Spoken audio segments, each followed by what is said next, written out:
All right, let's read this question. The graph below represents Lynn's car trip from her house to the mall and then back to her house.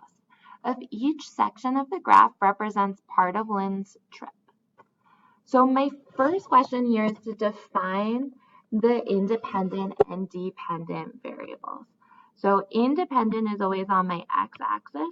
So my independent would be the number of minutes.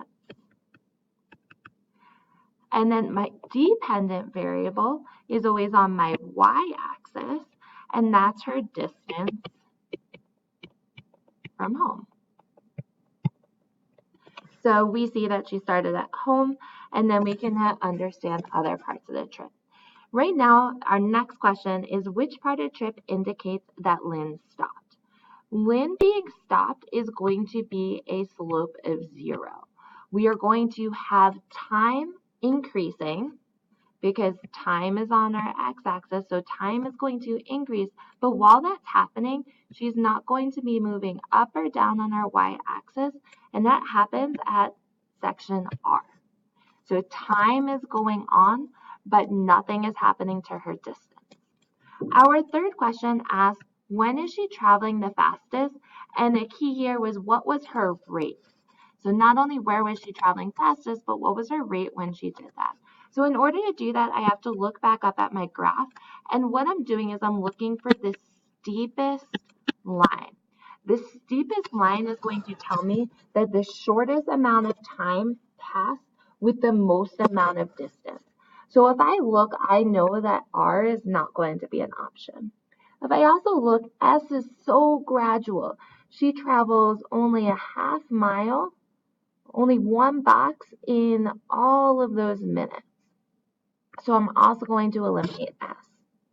As I look, P, Q, and T, I'm going to see that Q definitely has the steepest line. And if I wasn't so sure about that, the next part even asks what her rate was.